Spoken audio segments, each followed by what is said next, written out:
Республика клиник инфекция хастаханасына ауруларны 16-17 июнь көне китергәннәр. Хәзер биредә 14 кеше дәвалана. 8 реанимацияда, 2 ИВЛ аппаратына таштырылган. Ауруларның күбесе хатын-кызлар араларында ир белән хатын да бар. Алар барысы да Мәскәүнең Local Kitchen оешмасы җитештергән лобия салатын ашаган. Аның составындагы консервланган фасоль агулануга китергән булырга мөмкин дип белгечләр. Барлык пациентларның да авыру симптомнары бер. Баш әйләнә, сулыш алу авырлаша һәм хәлсезлек. Бу исә ботулизм билгеләре ди табиблар. Барысында да әлеге диагноз расланган.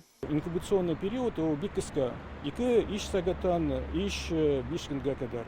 Ботулизм иде дәваланы, есть процентта кирәк госпитализация һәм кертергә бу ботулизмга каршы сыворканы. Ботулизм у рәшәткәндә пищевая токсик инфекция.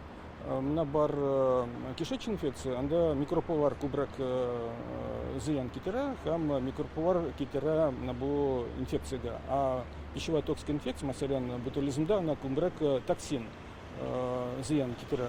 Әлеге салат белән агулану очраклары Казаннан тыш Мәскәү белән Түбән Новгородта да теркәлгән. Табибларга 200 кеше мөрәҗәгать итә. Беренче зарарлану очраклары теркәлүгә үк салат җитештерүче оешма үзләренең социаль челтәрдәге сәхифәсендә әлеге товарны сатуны туктату турында хәбәр җиткергән. Салат ясаганда консервланган фасоль кулландык. Хәзер ул сатудан алынды. Әлеге продукцияны китерүчене һәм җитештерүдә киткән хилафлыкларны ачыклау буенча тикшерү эше бара. Зыян күрүчеләр салатларны кибеттән алмаган махсус хезмәт ярдәмендә интернет аша китерткәннәр. Роспотребнадзор хезмәткәрләре хәзер аларны сатудан алган. Татарстанга 116 дәнә кертелгән була. Хәзер барысы да лабораторияләргә тикшерүгә җибәрелгән.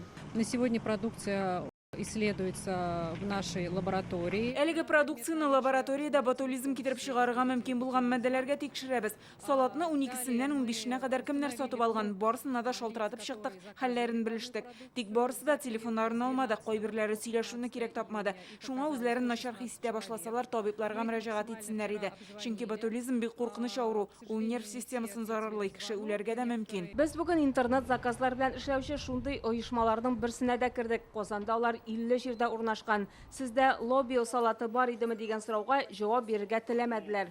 Можете сказать, вообще были салаты лобио здесь? Я давайте позвоню, уточню, а потом, если мне разрешат что-то дать, комментарий какой-то, я вам сообщу. Можете пока на улице подождать?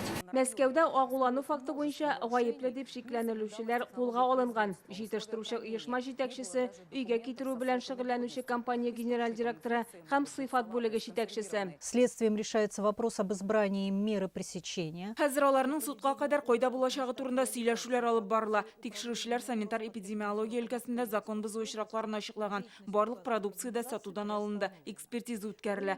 Тагын кайсы төбәкләрдә агуланучылар булуы да карала. Барлык зыян күрүчеләрдә бер җитештерүче продукциясын кулланган булуын исәпкә алып, Россия тикшерү комитеты рәисе җинаять эшен карауны баш тикшерү идарәсенә тапшыру турында карар кабул итте. Республикада Роспотребнадзор үткәргән лаборатор тикшерүләр 5 көннән әзер булачак. Шулпан Касымова, Данил Фулатов, Альбина Минаева, Яңа гасыр каналы.